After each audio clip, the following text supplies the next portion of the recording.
The Boer Project continues. I'm back in South Africa, this time to investigate the murders and organ thefts related to South African witchcraft. Is reality as disturbing as the stories people send to me? All the black tribes in South Africa have some sort of traditional practices. Or is it even worse? Muti medicine is a traditional medicine. It could be your human private parts, stomach parts. It can cure a lot of things. HIV, it can manage sugar diabetes, cancer. A body part, they believe that it has some kind of powerful magic that can enrich someone else or can make someone invincible. Yeah, a lot of people are believing it. The muti is also all bullshit. It's a fucker that just goes out there and he takes any stupid ingredient. It's just shit. There is just nothing in it that medically can assist you. A family member arranged a cremation for his loved one, and the day before the cremation he wanted to say his last goodbye. And once they opened the coffin, the head was gone. Do you think it's possible for us to go with you and meet Sangoma, a witch doctor? Yeah, it's possible. We are going to Settlement Township where black people live. You can go there with me to meet a Sangoma or any witch doctor.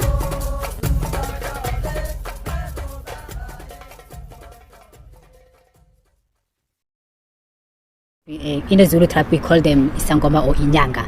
Other tribes, they are using their different names. In this country, they have a law is on their side.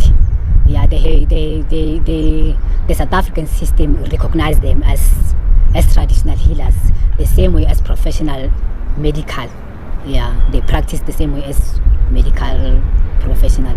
So the witch doctors are equivalent to an actual doctor? Yes, I could say so, because you could go there, they could tell you maybe you have sugar diabetes. They could give you some muti, a concoction to drink it, and they will tell you it will manage your sugar level or manage whatever it is that you have, a cancer or what. It could take it down according to them. You say that it is tradition, but do people believe in this still today? There are people who are still believing in this in South Africa. Yeah, a lot of people are believing in it. Even in the political climate, if we're talking within the ANC and the government? I could say so, because there are some political leaders who have been reported using muti or visiting traditional healers. Yeah, muti medicine is a traditional medicine. It actually mixed with a lot of things. It could be traditional herbs and sometimes even human parts. Human parts? What do you mean? Human parts, it could be your human private parts, stomach parts. They can just mix it with everything, then they can make muti out of it. And what does this medicine cure when they use the human part? According to traditional stuff, it can cure a lot of things. It can manage HIV, it can manage sugar diabetes, cancer, but as well they're also using it to enrich people according to that. Quite some other business people are using the same method, believing that a human part will expand their business. A body part, they believe that it has some kind of magic, powerful magic that can enrich someone else or can make someone invincible. Yeah, that's what they believe in. That's why many babies have been killed. They remove the body part, or sometimes they just take the body like that. It's kind of like a sacrifice. They believe that you can become invincible or your business could expand. So they actually kidnap babies, yeah, and take it to the witch doctors? Correct. And the witch doctor makes muti medicine out of it? The witch doctor may make muti out of the body parts.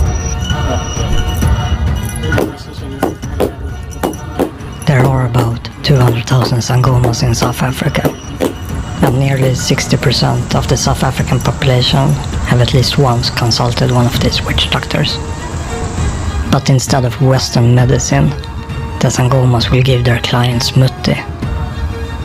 It is normally a mixture of different herbs and plants, and quite often also includes animal parts, like chicken bones and organs.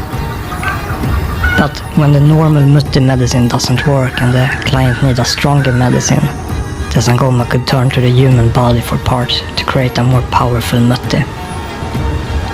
This has sometimes put Sangomas to cooperate with criminal syndicates to target undertakers for harvesting organs from the morgue. Jan Esterhuisen is an undertaker from the Pretoria region. How come a white undertaker gets so many black customers? Because they know that the body or the deceased will be fine at your premises. What do you mean by being fine?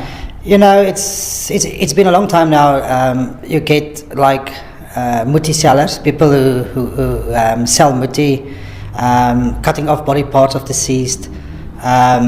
So that's the thing that's very big in South Africa. We heard from Zulu that it's normal with organ theft to make muti medicine. Is it something that happens on the cemetery as well? You know, there has been cases where they dig up the deceased as well, before and after the funeral. Sometimes it's only to retrieve a coffin, maybe to sell it a second time. And sometimes you've got the case where the whole body is gone. Yeah, so it definitely happened as well. And what experience do you have as a funeral undertaker with these kind of muti-related crimes? I never, in my, let's say my time with the companies that I worked for and in the funeral industry, I never had somebody come to me and ask me, listen Jan, I would like you to remove a head or remove a toe. Some of my colleagues, well, you know, my undertaker the other day, the people asked him for for a penis, because you get about 25,000 rand for that if they use it in muti as well. So from my side, I never got that, you know, somebody came to me and asked me for something like that. So someone asked your colleague to remove the penis from the dead body? That's correct, yes. And what did your colleague do? My colleague didn't. You know, it's against our policy, and we believe that when you discard a human body, it will be wrong in the eyes of God as well. Did it open a case at the police? No, we just left it there because the people didn't come back, and we didn't have names or numbers or anything. So it's, you know, it's randomly people just pitching up at your branch or at your mortuary, and if they say they're not going to get something, they will leave, and they will leave you alone again. Is it a big problem? You know, yes, because the people are talking about it. So it's reality. It's things that's happening, and that the people don't know of. So if you look at our standard coffins, you will see you only open the head of the coffin. So it's impossible to see from here downwards.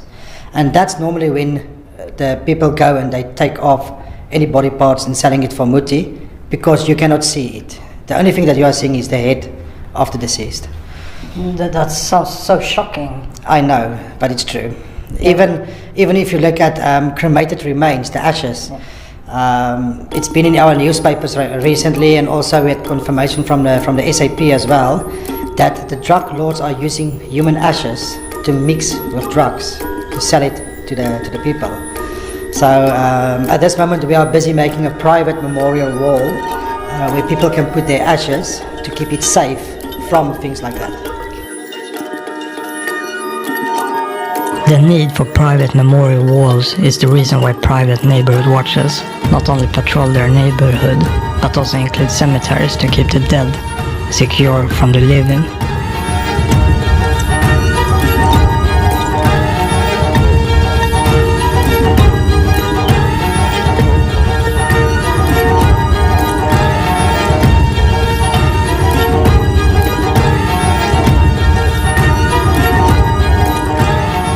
Together with the Swedish journalist Ingrid Carlqvist, we joined AfriForum's night patrol for a tour in one of Johannesburg's crime-strife suburbs. The mission? To eliminate crime and grave desecration through presence.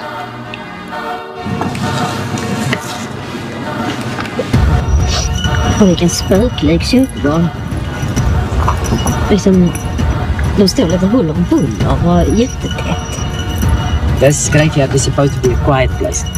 Now, the security at the gate don't really care who's coming in and out. There's a lot of places in the fence that is broken where the people can come in and out. So you will see them now while we're driving here, that there's people walking around in the graveyard. And we will show you some of these nisses of the graves are stolen and broken, vandalized. And that is the people that's walking around here. They steal this stuff for whatever reason. But yeah, nobody has got control of it. But what they also do is they you will see that there would be a wall for all the cremation. They will steal that ash and use it for nyope. Yeah. It's a drug. We're gonna show you. So you'll see there's a As drug? yeah, there's a drug in South Africa called nyope. They mix it with the blood. They mix it with their blood, and then they use the ash and other chemicals to put them on a high and so on. So that's the main reason why they steal out of the graveyards. Oh my god, I never Yes, and a lot of our stuff is also like muti, traditional healers. They would use the bones that they dig up out of the graves and so on, and sell that or use it for muti to give them like as powers or whatever you. That's absolutely horrible. I never heard such a thing. Oh, no, that's quite bad. Civil night patrols are needed because the police in itself are not capable of preventing the escalated crime in South Africa. Private investigators are needed for the same reason.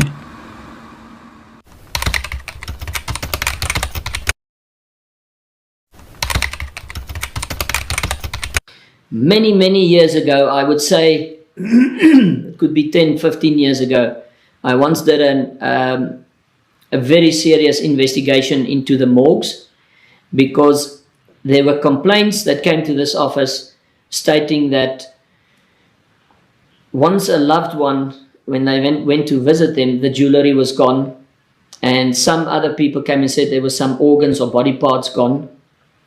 And this is during the investigation now. This was a 2-year long investigation, and I eventually did put a very big thing in the media. I think it was the Pretoria News. It was shocking. We had some live footage and videos that we took at that stage where a lot of the morgues, electricity wasn't up to standard, so there was body fluids oozing everywhere because the temperatures weren't correct. And then when we have a lot of power failures and power problems in South Africa, there weren't backup generators. So there was a lot of rotting bodies all over the place. The stench in itself was horrific. So people never think of this. People never think of going there and finding out what's going on. They try actually and avoid it. But once we sent in a team, cloak and dagger team, and did an investigation, we were completely and totally caught unawares and shocked. In the one morgue, the morgue was so full that the John Doe's, dead babies that were found, which is discarded, which happens in South Africa, were in crates next to the fridges. They weren't even processed yet. They were just lying in crates, like you would put a few pumpkins in a crate in that way. But nevertheless, we started investigating these complaints, finding out what's going on, and we have found years later, when we brought this investigation up again just to do a follow-up, that the escalation of mutilization of bodies after an accident has increased enormously. Nowadays, you might be in an accident scene and your penis might be cut off, or your ears, or your eyes. It can happen, and it has happened before, for muti purposes, or your complete genitalia, especially the genitalia.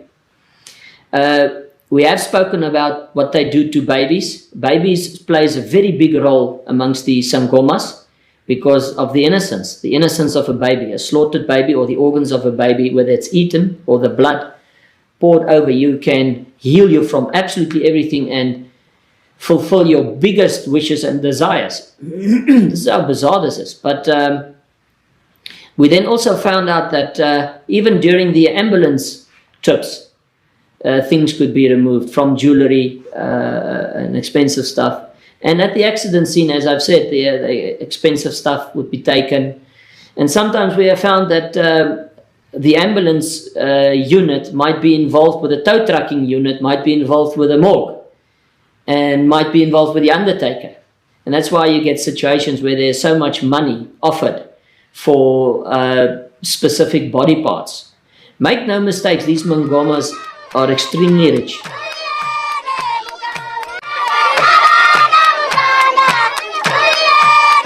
Around 300 people are sacrificed every year in South Africa so that their body parts can be used in traditional muti medicine. Most of these are young children, tortured to death. The harvest of the organs is done while they are still alive, because the more the victim suffers, the more powerful the mutt is going to be. These mutti murders and mutilation are referred to as mutti killings and are notoriously hard to prosecute. Many within the police force are hesitated to investigate these witch doctors because of their own traditional beliefs in sangomas and mutti medicine. They don't want bad luck or any other curses cast upon them. We're going to meet a family that has fled South Africa and is now seeking refuge in Sweden because of these traditional beliefs in sangomas. Their daughter was targeted and survived a kidnap attempt, and the South African legal system proved incapable of aiding the family. Why did you decide to move here to Sweden? For the safety of our child. And how old is your child? She's now 5.5. And what was the safety concerns in South Africa? Well, my wife was approached by two black guys, to sell her. To sell her? Yeah. For what? For traditional muti. For medicine? Yeah, traditional medicine. Yeah. And what were they going to do with a 2-year-old girl? Well, one of the beliefs is that if they have sexual relations with a child, a virgin, they will be cured of AIDS. And then various body parts are used in other medicines. So you think they wanted to buy her and to rape her to get rid of AIDS? Well, they said so. And what did you tell them? Well, my wife couldn't believe it, and she went to the police, and the police said, "Is the child safe?" and there's no crime. And the two guys kept coming back, and they eventually followed us and sat outside our gate, and when my wife would leave to go to town, they would wave at her. She was actually snatched. The two men actually did take her out of my mother's arms when we were going shopping. So the two men that wanted to buy your daughter actually snatched her from your mother's arm? Yes. And I ran after them, and I threw something at the one, and they dropped her. But I also tore my hamstring when I did that. Yeah. But I got her back. And then the police still said there was no case. Yeah. And we felt very threatened. The problem is that when you speak about this, people don't want to hear it because it's something we don't understand. Nobody can understand why a child would be valuable for those reasons. Yeah. And so nobody talks about it. And I of course met your daughter, and I must say that she's a very young, beautiful little girl. Thank you. But I also saw that she was extremely shy. Yes. And a little bit closed up. She doesn't trust very easily. And it's probably because of us, you know, but she's had a serious problem with sleep since that time. She does not sleep well. Yeah. And has she improved when she came to Sweden? Yes, but it took time. I would say it's only in the last year that she has started sleeping the whole night through. Yeah. And what will you do if your asylum is denied? We've made provision for Australia. We're waiting for those visas, although that's not what we want to do, because then we leave everything that's valuable to us behind. Yeah. Again. And she has friends. She's made 2 very good little friends, and they have a very good rapport. And I think that that's important. I would like her to enjoy that, you know, into the future. Yeah. And she thinks very Swedish. She eats Swedish as well. In every way, she's far more Swedish than what we will ever be. Yeah.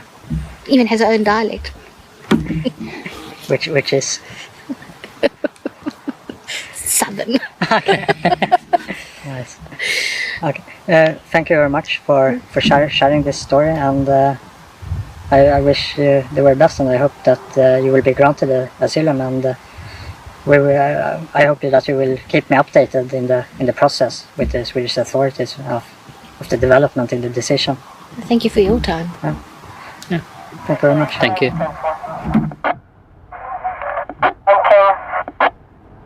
Okay.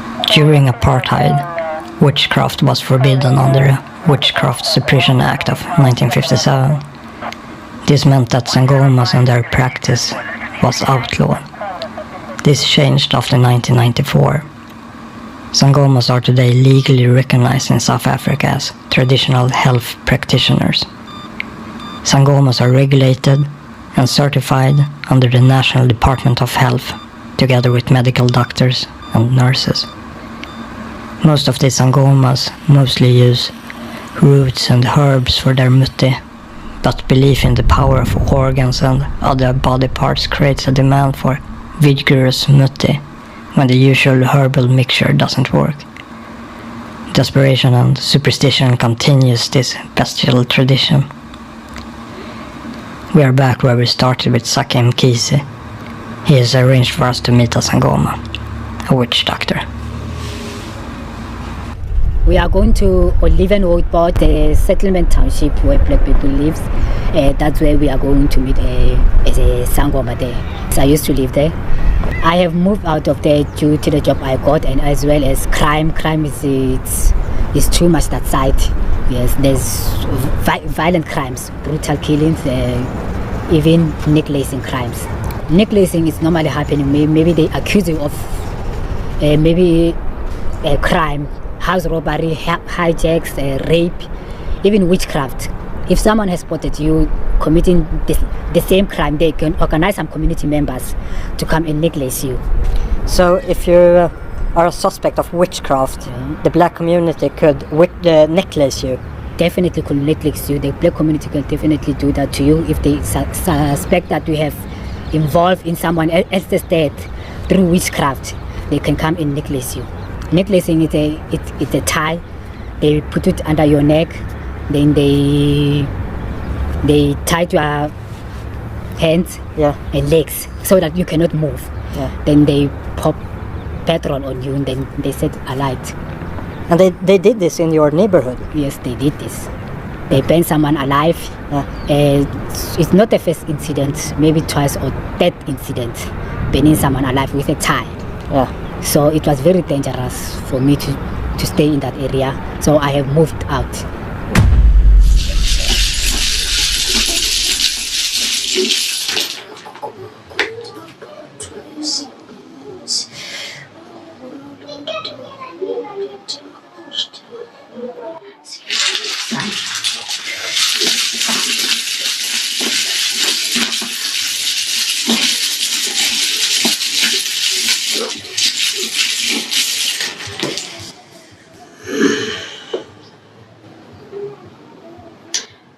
Boyaxoxa ha ke thome pele ke botsise ntho ya koloi re kholo tswela pele koloi e ke leng ya tsamaya e ka tsama ka makana o go ka nna nka berekisetswa dipheko ka tlhakolwa bonna. So where can you get the traditional muti medicine? Tradition una go tseba re cleansing e diriwa byang kae le muthi o krahana. No, a ke re muthi ha o batla ya moetsetse yena wa tsama o ile hlapa a tshatsa a bulela tse di batlang ke yena e seng nna yena a bulela tse a di batla a khona tswela pele le bophelo. He said if you want cleansing you tell her, then he organize it with some muthi. You cleanse and then you moisturize with some muthi so that your bad luck will go away. So get away with bad luck. Yeah. Can muti medicine make you stronger, become an invincible warrior? Una go tseba re muthi a kere gona le tlharete tse ding o tlo kra ba di dira batho gore ba be strong mo mmeleng, ba be strong gore ba tshabege ditlharete a re diteng ka nnete na. O gore motho a be le seriti. A be le seriti. Yeah, she said that there's tsa gore o tlhompege wa bona exist. E seng tsa gore o be buru. Tsa gore o tlhompege wena go tlaela. O tlhompege wena. O tlhompe batho ba o tlhandi ba bona ro siposhu. Okay. Dite. She said that muti exists. Yes. Can muti cure AIDS? Since from 1994. Yeah. She's still alive today. Ba thomile Thanks to bona. muti. Yes. Yeah, o sale teng ba thomile le bona bo botle. abasali. Yes, so your sister who had HIV is alive Yeah, still alive. because of Nutti? Yeah. And hadina di dinto hadilu. Mara kirki into ile mo madi. Eh. I fail. Okay. Kona fela ko ilaul. Yeah. What did she say? Well, she said that the people with HIV can drink this for a long time, just like her sister. Is there any? Do they use animals in the Nutti medicine? They Like- mix with animals. Yeah, with animal organs or anything? Okay. Di Are abi ba poko. kgona go mixa mutio ka diphoofolo No, motho wa moniwa ke di herbs fela. Ha una Eh, di phofolo. ke di herbs fela. Yeah. Oh, she Ke said di it's phofolo only- fela. Ha it's una only herbs. phofolo mo ke di tswa mo Oh, fela. Ke di plant fela. Ha una phofolo mo. oh. A lion heart or a rhino's bone? Oh, she says she doesn't do it. She Okay. doesn't do it. But is there sangomas that do it with that? Arbira. Aro ba teng ba irang ka mokgona like ba mixa muthi ka like di-part tsa diphoofolo madi dio mamang. A ke tsena ke beno ngare Eh. di sangoma mara La difara. ra difara. Yeah. Wa ibona? Yeah. Ba maybe ba teng a ke tsebe mara o tshwana le no. She says I she give doesn't very work that easy way. portfolio Like, she's only promotion. doing herbs. Maybe there are some who are practicing that way with animal things to Yeah. mix with muti. All right. Det kändes inte som jag fick ut det jag ville av besöket. Jag vet inte om det bara var språkförbistringen. Men det känns inte som att jag vet mer nu än vad jag visste innan. Jag är inte helt nöjd. Jag sökte därför vidare. För jag behöver en powerful sangoma. Någon som vet vad han pratar om. Hi. Have I reached the sangoma? Yes. I would like to make an appointment. Now, my name is Jonas, and I'm a little bit curious about the Sangoma way, and I would like to ask some questions and see if I can find some knowledge, if you can enlighten me in some areas. All right, so where can we meet?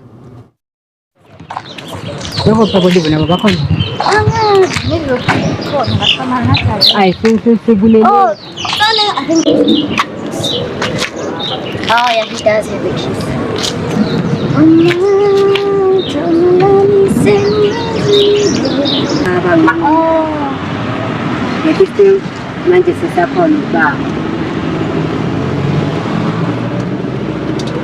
Jonas, Yes. this area here is called Central. Now that we're driving, I'll give you a little tour of Soweto. Yes, please. It's amongst the oldest townships in Soweto. Do you live here in Soweto? Yes, I live in Soweto. I'll show you the area where I live. We're gonna pass by the. Are you doing this sangoma for a living? Is it your profession? Yes, that's all I do. Most of your clients, why do they come to you? What do they seek counseling for? Most people have issues with relationships and wealth. I'd say those are the priority. Then comes people with illnesses, you know, where they've got a physical illness, and those are the top three. And then I also help people who have businesses who want to, you know, strengthen their businesses, protect their businesses, and so forth. So those are my specialities, if you could say. If I have to take away a negative entity, I will have to use some sort of an animal blood within that cleansing ritual. So most of our rituals are done with the chicken for us as traditional healers. What does the animal represent when you sacrifice an animal? You know, what is the representation of that? Which is quite simple, because with us, it's that like when I come and take out a negative energy force from you, I need to put it into some other living entity. I cannot just take it out and then it's just here. It means because energy cannot be destroyed, it can only change. That is scientific. So I cannot, that energy that I'm taking out of you, I cannot just let it roam around. I have to put it into something. So the animal is actually it's actually like a hero. It's coming to my rescue. So I take out that energy and I put it into the animal. As an inyanga, yes, you can heal and you can also harm, depending on your disposition. But the minute you start harming people, you are no longer welcome in our profession as an inyanga. You are now umtagat. You've crossed over to the dark side, if I should say. So in a sangoma, let's say, he's a sangoma, I'm an inyanga. As a sangoma, he can't even be going around dead bodies, let alone kill somebody on somebody's behalf. Because if that happens, he has a huge debt, karmic debt, that he's now brought on himself. And just to function, we have to do a ritual to cleanse him, and a whole lot of things that go along with it. So if I'm a person who works with light, I wouldn't want to expose myself to that. But people who work in darkness, they can stay in that darkness and to go to the graveyards and dig up things and everything. But if he has to go to a funeral, coming back from a funeral, there's cleansings just to get away from the negative energies that you find in graveyards and so forth. So we wouldn't want to help people and kill people as one practitioner. You'd actually be very dangerous. It is always about the force, the force of good and the force of evil. And we also believe that there's this thing of Satan created evil and God created good. Those forces exist. They exist by virtue of existence. It's not that the force of evil is created by the evil. It's there. Just as much as there's darkness and there's light, it's there. Our profession is traditional healers. Like we say, it's about healing. You can't call yourself a traditional healer and harm people. You are no longer a traditional healer. You are now an umtagat. You are not a healer, but you are a witch. And even then, I know that Wicca in certain cultures is actually a positive thing. But with us, if we are tagata, there is no positive tagata. There's only the negative. You are either a traditional healer or a healer or umtagat. You can't be a healer who is a umtagati part-time.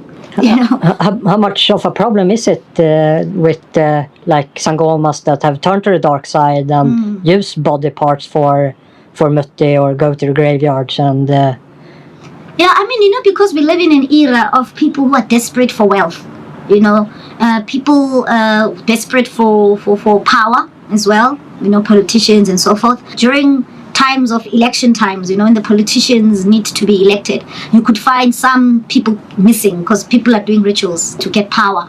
Now and then we hear of some sangoma somewhere was found out having body parts, and then we hear about it. But it's not as sporadic as, you think it. And those sangomas that use body part, what kind of condition will that help a client with? Mm-hmm. So they'll use different parts, a hand, a heart, depending. Yes. Yeah, depending on what they want to achieve.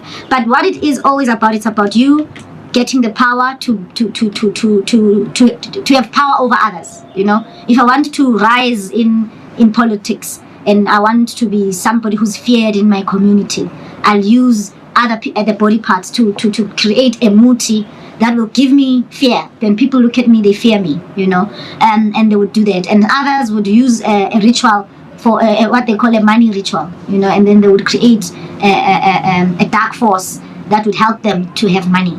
And I wouldn't really, because I was never initiated into dark forces and the use of body parts and all of that. So I wouldn't know the extent at which what it is they're actually doing with those. But I know that it is always about people wanting power and people wanting money, or to kill somebody. But it's mostly always about money and power that people go and use these things. You can actually use animal parts for that. Like if you are a politician, let's say a business person, and you come to a person like me, I'd probably use a lion fat and whatever, because spirit aura can be transferred from one object to another. You can capture the aura of the lion, the brave. The lion is brave. The lion is this, and I can capture that and I can use that essence for you. But if you want what they call miracles, you are not a person who is gifted to be a leader. Number one, you are not gifted in business. You are not gifted in anything. But you want all these things. You want them by evil forces. Then people then work with that. But if you are a businessman, I can give you strength for your business to become stronger. but I don't have to use human parts for it. You know, I can use animal parts. I heard some like pretty horrific stories of people who have had HIV or AIDS going to a sangoma, and they tell them to rape an infant, a virgin, or to bath in some clean blood. Yeah, that is no longer a sangoma. That is now umtagat. You see, I think that is where we have a let's make an example. We have doctors, medical doctors. They're all qualified doctors, but there's this one doctor who's harvesting people's organs. You know, and those people, unfortunately, they exist. You know, they will go and do bad things on people. Like there's doctors who say they need to do surgeries on people, and because people will pay them big money, and you find out I don't need that surgery. But this doctor is making me have that surgery, and I have it because I believe this doctor. So in our profession, it is true, there are negative elements, and in any profession, that's why you have professional bodies, because you're trying to monitor and, you know, oversee that when somebody needs to see a traditional doctor, at least they can go to a certain directory and choose a doctor that is qualified, certified, and has been audited, and everything is that. So that's why we also have now the professional bodies. So I'm a nurse. I register with the South African Nursing Council, but I'm also a traditional healer. I have to register with the Traditional Healers Association. Why is water so important to our culture? I mean, water is important, I think, to everybody, because without water we will die. So if you want to go and get rejuvenation, if you want to get cleansing, if you want to get that, you go to the waters, because the water is sacred. You know, the water was always there, and the water will always be there, but the waters give birth to everything. There's nothing that will exist without water, be you plant, be you animal, be you a human being. And so water is that sacred, that water was there in the beginning, and we need water to survive. So when we go to the water, we go there for renewal, for rejuvenation, because that is where we come from. You know, particularly as human beings, because we are birthed from a womb where we are grown and manufactured in water, and then we come out as the physical matter, and the water, you know, it's gone, but we are off the water. So that's why even with us, some people, when they get initiated in the waters. So we take them to the water. There's hardly any initiate who doesn't visit water at some point or other in the initiation process. And there are those, though, that go and get initiated in the water. Africa, I can say sub-Saharan Africa, we have the nature spirits, and in all the religions they have different nature spirits. The personification of the water spirits, the personification of the mountain spirits, the tree spirits, and so forth. So we also have the spirits that we work with. We have Abanozi, we have Amandawe, and a whole lot of other nature spirits. Ja, så de tror att förfäderna kan tala till en genom vattenkraften, att vattnet håller någonting heligt, och de kan varna en för saker och ting också. Och det Sangoma sa att jag skulle passa mig för var att det är någon som vill mig illa och eventuellt skulle kunna tänka sig att förgifta min drink, så om jag lämnar någonting obevakat så ska jag inte dricka från det utan slänga det. Det var kallare i vattnet än vad det såg ut i rinnande vatten, och det kan vara kanske 20 grader i temperaturen, och det kan vara i vattnet 8 grader kanske.